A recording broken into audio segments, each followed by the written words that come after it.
Hello guys, welcome to another exciting episode of the Touchline podcast. Yeah, and please do well to subscribe, share and comment if you like this video. And then going forward, we'll be creating more contents like this for you.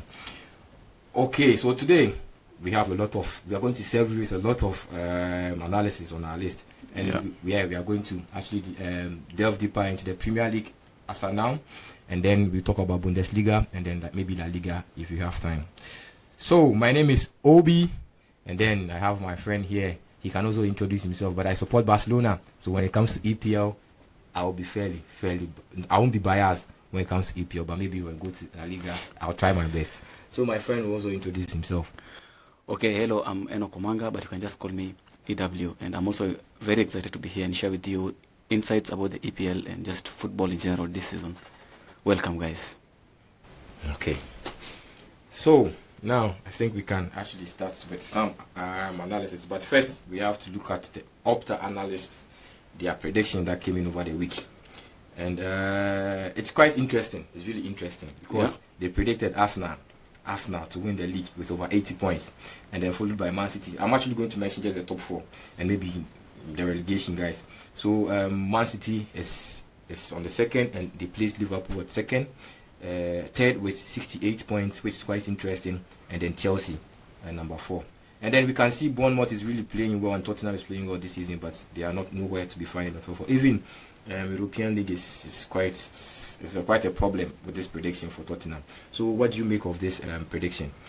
I looked at it. It's interesting for me personally, and also I think it's accurate to an extent. For example, when they say that Arsenal is going to win the league, this is very possible because I believe they have all it takes to win the league. They have signed, they have the experience, the players who have been there. If you look at the players, very interesting players, and they've been there for some times. They have played together for some times, and they have all it takes to win the league. So it could happen, though as much as I don't like it because I support Chelsea, but it could happen. That is that. And also, it's interesting to see that Liverpool is coming third. They're not playing so good this season, but just seeing them third means that there's a shake-up or something that they need to do to go where they were before. And also, Tottenham has been playing so good in the past few games since the season started.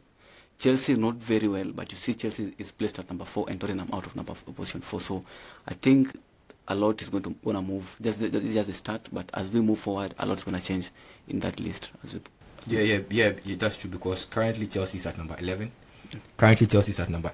And then Tottenham is number on the third on the league table, and then Bournemouth. They've actually lost only one match. Yeah. So I think the prediction is quite interesting, yeah. But we can actually move or look at the teams very closely. Yeah. So as of now, we've played like 9-10 games. Yes. Do we have any surprises this season?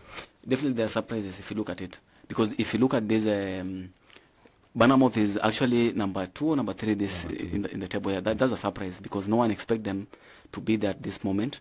Though everyone expects that they could be doing something good, but not at that moment or at that position where they are right now. Also, we can't forget to talk about Sunderland. You saw how they played against Chelsea. It was a surprising win at Stamford Bridge, where in the last time where they were at Stamford Bridge, they lost 5-1, if I can remember well. So in this case, they are number 2 in the league table after that game week, and that's also a surprise we expected this season. So. Yeah. In fact, Sunderland is at number 4. They've played 9 matches. And then they've won 5 of them, 2 draw, and then 2 losses, which is far better than Liverpool's performance this season. If I should say, yeah, because it's really, to be honest, Sunderland, it's really a surprise for me because I never thought by the time we play like 9 or 10 matches. Yeah. For me, I predicted that by the time we play like 10 matches, Liverpool will be around 8. But for Sunderland, I never predicted that they will be somewhere around 4th. But yeah, that's football anyway. Yeah, it's a surprise, yeah. So now let's take a closer look at Arsenal. Do you think they are doing something different this time around than last season? I don't think Arsenal is doing something different. They have been consistently number 2. Really?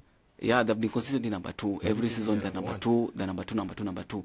So whatever they're doing now is not very different from whatever they're doing. But what makes them look like they're doing something is because those people who are supposed to be there, if I may say so, are not doing so well. If you look at Liverpool, they're struggling. Man City is struggling, not very. If Haaland doesn't score, then no one scores for Man City. That's a big problem. It's a big problem. Very big problem for them. So that's something to look at. So I don't think Arsenal is doing something different. Arsenal has been performing excellently well, but they're just the guys. For example, the role number 2 to who? The role number 2 to Man City and to Liverpool. So this is not strange for now, because these two guys are struggling. So if Pep gets his right foot on tomorrow, then we shall see them going back number 2 or even number 3. If Ancelotti gets his team going and gets things right, then you'll see moving forward and just getting Arsenal out of that position easily. But as I said earlier, this season is Arsenal's to win. If they don't win it, then it is because of their own doings, not nothing else, because they have it to win it. Same team, 5 seasons. Why not win it? Yeah, that's true. But I think they've actually brought some good signings, in particular Eze. Yeah. So in essence, you're trying to tell me Arsenal is is a team that helps to make the tournament competitive enough, but they're not there to win. Exactly. When you talk about there's normally title contenders and title pretenders. So every season people have said that they're title pretenders. Okay. There is a season that Arsenal was number 1 until the 4 games were left. Yeah. I think that is not last season, but the other season. Then I don't know what happened. They lost 2 games, one to Newcastle, and the other was against Southampton, was going to relegation at that time. Yeah. And just that is how they lost it, because Man City had 4 games and they won all of them. That's how they won the league. So that's something to look at, and they should be very careful as they move forward. They should be leaving very big gaps at the point that when we're having 4 games or 5 games on the clock, then they should already be very closer to it. Yeah. Because personally, for me, I think Arsenal this season, because I cannot point to a particular player who have scored like 5 or 6 goals in Arsenal team this season. Yeah. It's a free scoring team, if I should say, and then they are not. I can say they are just doing what they were doing previously. Yeah. Because now they won today 2-0. Yeah. And they've scored only 18 goals. But the good side is they are not conceding goals. Exactly. Yeah. So what happens if maybe down the line, Saliba or Gabriel, one of them gets injured? I probably forgot just to mention, but the season that they lost after 4 games left on the clock, it was because Saliba was injured and they had to replace him. Yeah. So I used to say that they have one team. It was said they have one team every time, every game, one team, the same squad. But if they get the depth, they need somebody who can fit in when somebody's injured, because injuries are going to come along. The games at the caliber of EPL are so many. They're in all the competitions as we speak. Yeah. The games are so many. So they should be getting this players that if somebody's injured, they can actually get exact replacements. But also, we can't forget to say that Arsenal's defense is so good. The 2 guys, Saliba and Gabriel, are so solid. Everything can happen at the wings, but these 2 guys at the center are so solid. So if they lose a player like that, then there's a problem for them. Or there's some positions that if you lose people, then there's a problem for them. But actually, it's more exciting because if you look at the front, they can actually rotate players. Saka was done for some period, but you see they were still going on. There's nothing like much to lose or anything. They're still on. But yeah. Okay, yeah. That's good. But for me, I was thinking instead of focusing more on the attackers, because you see the problem with Arsenal was like last season they felt they lost Saka, so they need to bring someone who can actually help with that. So they brought in Eze, and now they actually did something with their midfield. But looking at the defense, they're not really looking at the defense in terms of best possible suitors. If let's say Gabriel or Saliba should actually go to get injured along the way, which we know injury is also part of football. So that's something maybe we can actually look going forward in. And just before, if I talk about this kind of injuries that can be replaced, Chelsea's performance right now can be attributed to the loss of one Colwill. You see how you're trying to find centre backs. Partnerships in the centre backs is a problem because Colwill got injured when we couldn't replace him. Like the season was already starting. Then this brings me to Chelsea. Now, what is actually wrong with Chelsea? Because for me, football, I believe football, like for you to win trophies, it depends mainly on 3 things for me, my perspective. 1 is getting a good coach, which I think we have. I believe 2, we have. getting disciplined players. Because even if they don't know how to play football, if they are disciplined, you can train them to be very good. I believe you have that. And then the third one is getting like injury-free players. These are the three key things if you want to play for any competition. But now, Chelsea, you have like I can't say he's the best coach around, but he's equally good among the EPL coaches now currently on the market.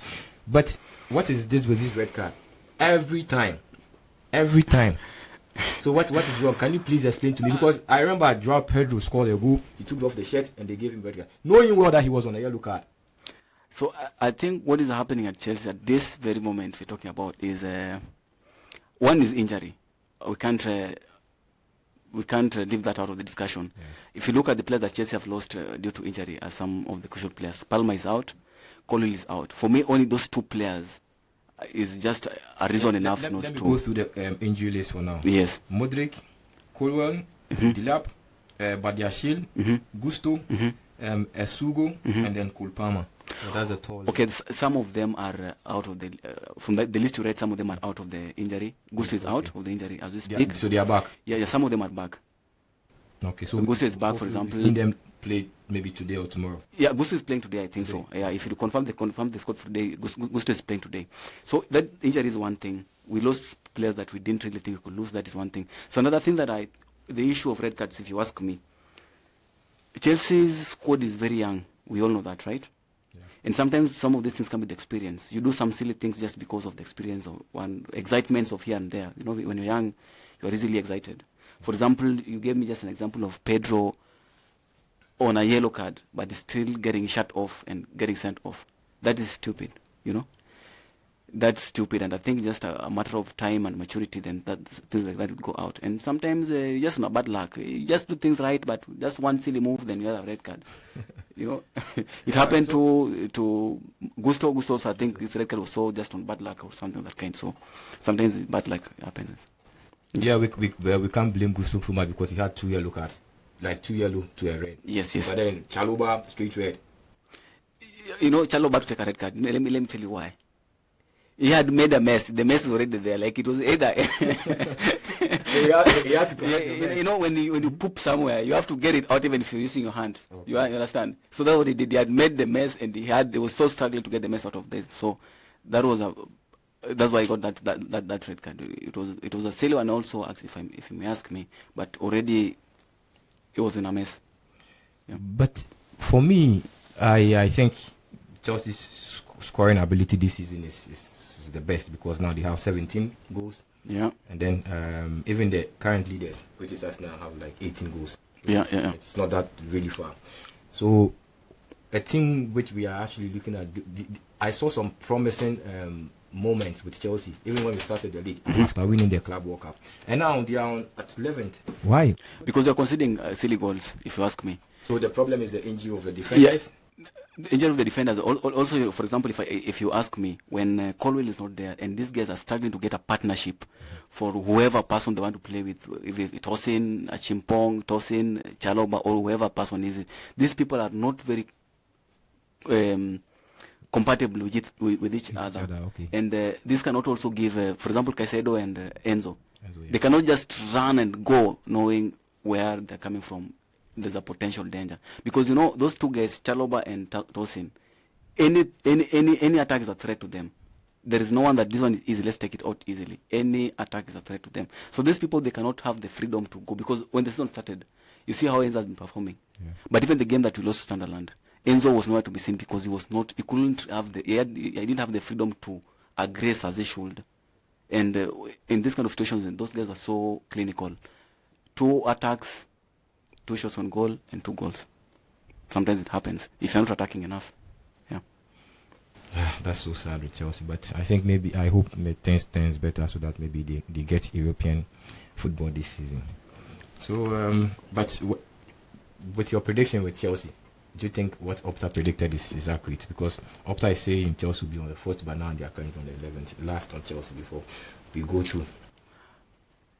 As a Chelsea fan, yes, I'm hoping it's true that you're going to get Champions League football directly, not going to depend on other people's performance to get us to the Champions League season. But also look at. Yeah, I know that, but if a situation where we are proceeding as the 5th English team, then this means that somebody had to do good somewhere and the UCL to get us in. I don't want that. But objectively, we could be out of the top 4. Because look at Manchester, like they have played some few interesting games. I don't know how their game is at the moment as we speak, but they have played. They drew the game. Oh, they do the game. Yeah, but there are also potentials. Tottenham also is playing good. So in EPL, I don't think sometimes the table plays until the final game week. So I think it will be decided in very, very late games of the season. Yeah. Oh, so for me, well, I when we're starting the season, I really tipped Chelsea to be among the top Lions. Like 1, 2, 3, and then 4. But now they're 11. But the biggest shock of all is Liverpool this season. The team that won a league last season. I'm not really shocked. What? Why? I don't really think that Ancelotti is really talented or is so. I don't think he's really talented. He got a nice team, I have to say so. Last season, he came with new tactics from wherever it was coming from. Then you see the team that was already there. This is a team that Klopp had for some years, and I think it was an interesting team. He caught people unaware, if I may say so. But if you ask me, I don't think he's really talented. Let's give him time and see what happens. But I'm not really surprised that third now. They could even drift further. I don't think that guy's really talented. Okay, he has a nice team, if you ask me. He has one of the best teams. The signings that he did, actually, they did the craziest signings, if you may ask me. Look at Isak, the guy from Eketike. Just those two guys enough.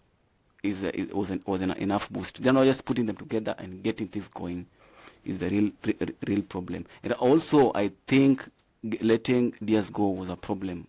It wasn't the best thing they should have done for footballing reasons, but for financial reasons, it made all the sense. Yep. Oh, that's a big. To me, that's really huge when you actually describe Arne Slot, the coach who actually won. We know that's a Premier League, and it's really difficult to win a Premier League. Yeah, I know. I know it's difficult. Talented. Okay, how many? Okay, out of like, it's really big, huge to make. But with only one season in England, I don't really think he's very talented. If, for example, if you look at his competitors, Pep is undisputably talented, right? Yeah. Who else can we talk about? Arteta has been there and being number 2, even just being number 2 in EPL for 2-3 consecutive seasons. That means he's also somewhere. But Ancelotti he still has something to prove. Maybe he's talented, but we haven't seen that. But with one season at Liverpool, with a team that was doing so good and so great, I don't think it's time to judge him and say, yeah, this guy's talented. Okay. So I want to get your final opinion on Liverpool before maybe we look at some of the Ghanaian players' performance this season in the league. What is actually wrong with Liverpool? Is it the tactics? Is it the coach? Should they sack the coach as well, or do you think he should also be allowed to? He should be allowed to disgrace himself. To disgrace himself. Yeah, that's the best way to look, because the same Liverpool sometimes back, there was Klopp, right? Yeah. And Klopp there was at the verge of losing, and he had to lose against Chelsea. So that he could be sacked. And Chelsea was winning the league that season, and he was to lose against Chelsea to be sacked. He drew that game on I think it was Marcos Alonso's mistake. He drew that game, and he stayed. And later he became the person he is when he was leaving, right? Yeah. So this guy should be given the time. Maybe I've said I'm not writing him off. I've said he's not talented, in my opinion, but I'm not writing him off. Yeah, he may learn and see how things work, and actually may borrow talent. I don't know if he can borrow that and consider that. So, in my final opinion about Liverpool, third, if they finish third, they will be very happy. Like, they should accept that with all, at most. Yeah. But personally, I think the coach tactics this season is not really helping. Yeah. With respect to the way he's changing the team, because for me, I feel Liverpool's best formation is 4-3-3. Yeah. And now he has quality players to play that formation. So I think he's playing most of the players out of position, or even at. Now they are scoring goals, but they are losing a lot. They are conceding a lot. So for me, the worst position is supposed to play like 4-3-2, and then maybe 2-2, like 4-3-2, and then 1, yeah, or 4, because you have to. you have to shield the defenders. Yeah, Now the defenders are not really on top of their game when you look at Konate and then Van Dijk. So I think maybe going forward they have to maybe make some tweaks, and then fingers crossed we are just trying. They need a CDM, that is one, and they need to get Salah scoring. No. For me, I don't think Salah should start scoring. They should, because they have other strikers, Isak, and then Ekitiki can also score for them. So but what's wrong? Salah's been scoring all those goals all these seasons, all these years, 8 years at 8 years to be precise. Yeah. Then suddenly this season nothing is happening with him. That's diminishing returns, bro. I think it's diminishing returns because the guy is really tired now. When you play football for a long time, your legs get heavy. Okay, so maybe. Well, look, let's see. With Salah, anything can happen. But for me personally, his performance last season wasn't that best. He was scoring goals and then giving assists, but the performance wasn't that. So if Liverpool is losing, they lose, and you see the guy is really poor. But if they are scoring, then he gets a chance and he scores. So can I ask you? Yeah. So if Liverpool gets a crazy offer for Salah to the Saudi League, should they take road leave, or Salah himself should he consider leaving to the Saudi League? This is an interesting topic, but for me, I think yes, he has to leave because there were even young, talented players like Oscar who left to play in China and some for money, but they were really, really good. Yeah. And this guy, there's this player, he used to play for Lazio, Milinkovic-Savic. Yeah. That guy was very good. Even Pep Guardiola wanted to sign him, but the guy actually went to. So for me now, I think he has to actually. You have to leave when the praise is really high. That was what I was leading. Last season he has to leave, but he didn't leave. So okay, that's interesting. It's okay. But and then now I think we also have to look at the Ghanaian players or the African players to a large extent in the EPL now. And for me, I think I'll be biased a little bit to talk about maybe Antoine Semenyo, who is actually making waves now, and then Kudus. Now, according to statistics, they are saying Kudus so far this season has the most dribbles in the Premier League, Premier League, with some good assists. Yeah. I think 4 or 5 for this season. So do you think if he continues like this, can he get a better offer? Let's say playing for the big clubs, maybe in Europe, or you think his standard is always playing for these clubs? Okay, this goes without saying. It is always very hard for African players to get the best deals. You understand? Remember when Salah, all the people was told by Liverpool that he's not going to get, by his agent, that he's not going to get the best deal, or he's not going to be the highest paid in EPL just because he's from Africa. Yeah. You know how that sounds unfair, right? But he got that kind of a statement in a situation where people should be very professional, because you know what Salah can do. Yeah. Thanks God, right now he's the most paid player in the Premier League, but who knows? So if you ask me about Kudus, he needs to do more to get the deals you're talking about. There's a lot he needs to do to get the deals you are talking about. This is just his 10th week. In Tottenham, so he has a long way to go. The mistake he did by moving to West Ham, I think that was a mistake, because he was to come to Chelsea, then things happened. He didn't come to Chelsea, but he was so desperate to leave wherever he was. So he just came because he was so desperate to leave, but he was not finding the best options. So let's wait. If he plays this season good, Tottenham actually is also a good team.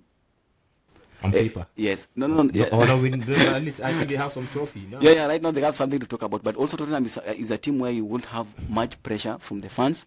You won't have much pressure from even the team itself to get performance, to get goals or anything of that kind. So it's a team to relax, then stay and prove who you are. Then maybe one time you can get some nice deal. But for now you have to be very patient. And now, Antoine Semenyo. The new wonder kid. Yeah, it's very interesting. The new wonder kid.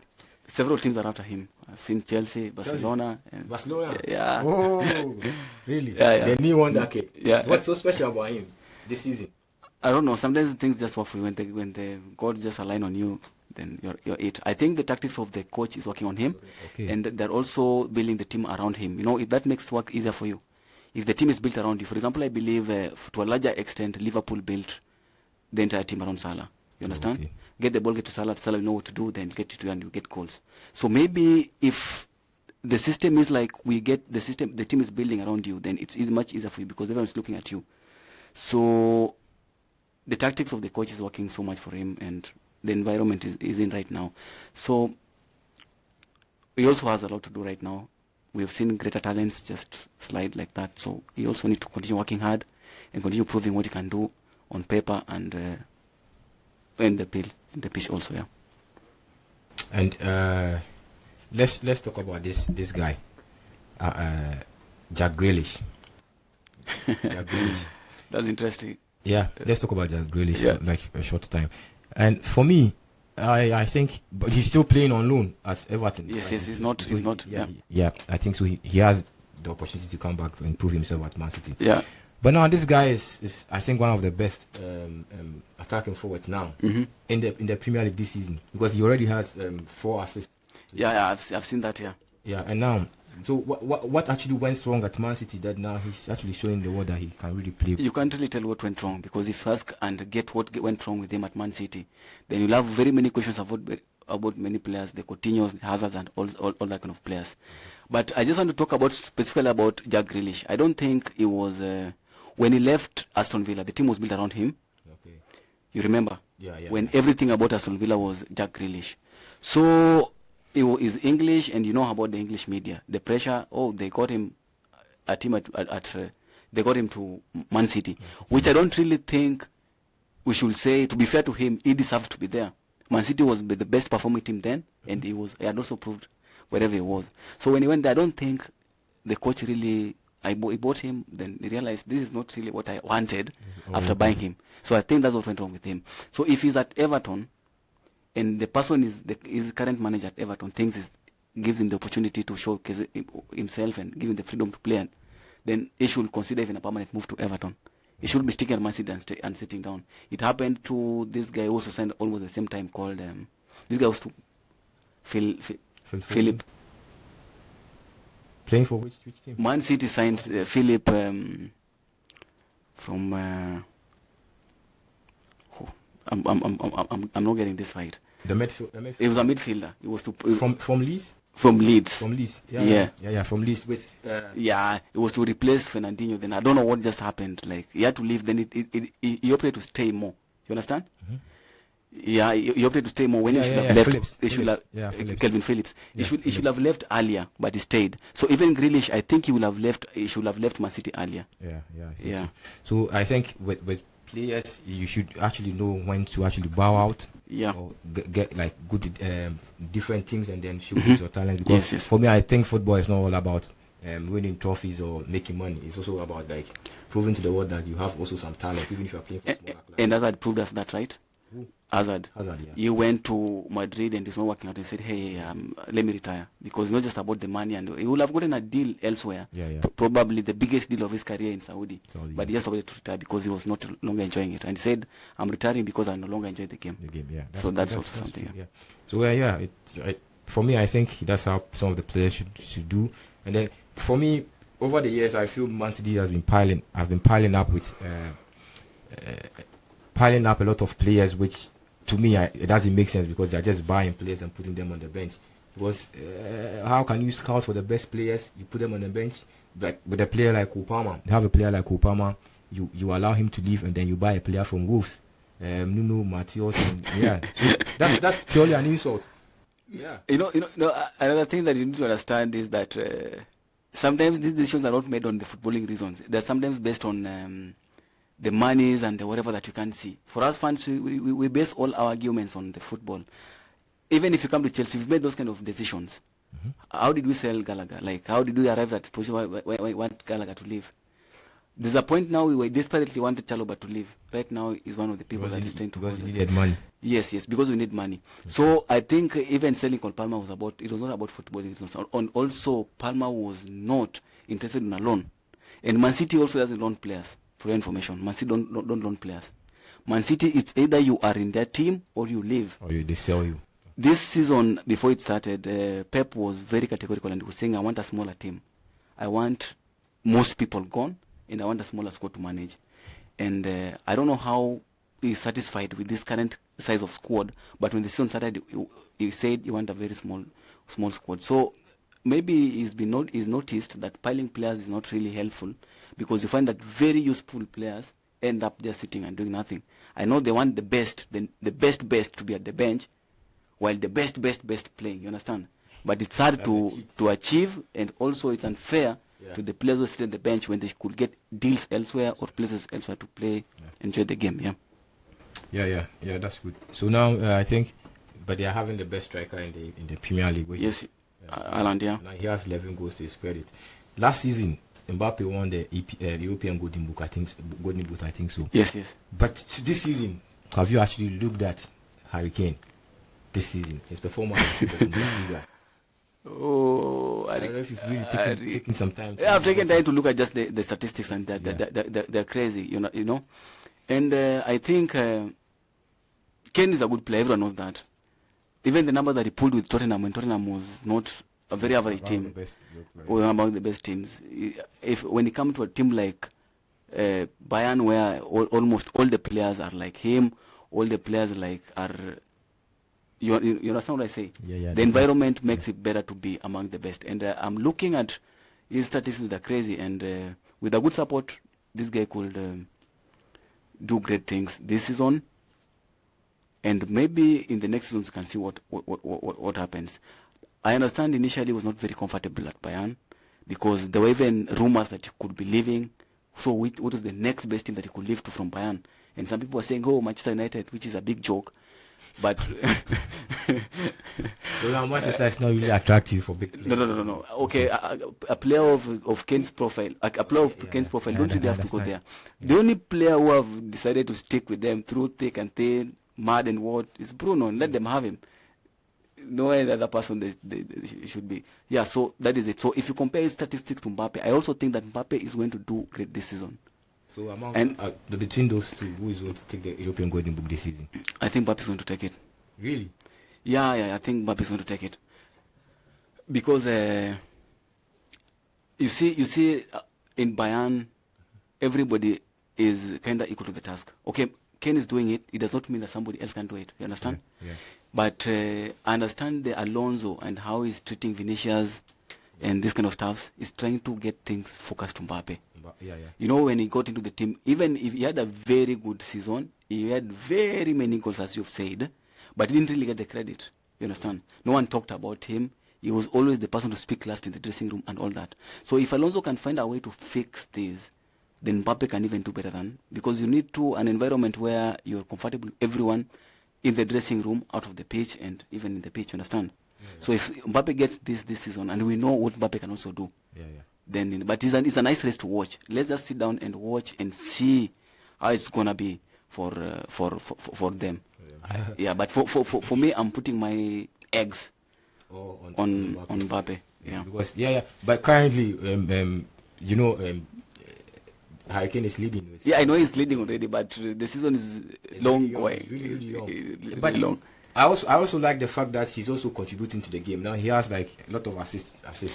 Yeah, you know, initially people thought that Kane was this kind of player who was just going to tap in goals. No. That's what people thought initially about him. Okay. Most of us at Tottenham. But it's a season that Mourinho played that guy very far away from the post. He used to run, pick the ball, and take them in, and he performed so excellently well. Yeah. So I think it's nice. It's interesting to watch him now, and he's going to do better things as we go. Because currently, I think Luis Diaz has the most assists in the team with 4, and then Harry Kane third. Yeah, I think Olise also. So I think you have to also be more involved in the game. Yeah. I think I'll be I will be enjoying it more as a player if I'm more involved. I don't want to stay forward and wait for the ball like Haaland. Like Mbappe was waiting. Did you watch the Clasico? Yeah. Mbappe was always waiting for the ball to score, and he was always running. So for me as a player, if you're not really in the game, playing with us, and you are just focused on scoring goals, Diego Costa. You know, it also depends the tactic of the game. If your manager is comfortable with you waiting for the ball and running past like Vinicius did this, he never ran back. Vinicius was going forward and staying there, getting the balls to him, and he runs and does what he can do best. And his previous coach was okay with it. That is when your team is performing. Yes. Really yes. Mm-hmm. But if your team is struggling and you have a lot of defensive duties, then you have to run back. Yeah. So I think Harry Kane is doing a great job. Even at that age. Yeah, he's doing a great job. Yeah. Yeah. So I think for me, let's just keep our fingers crossed and then see what the season unfolds for him. So now, looking at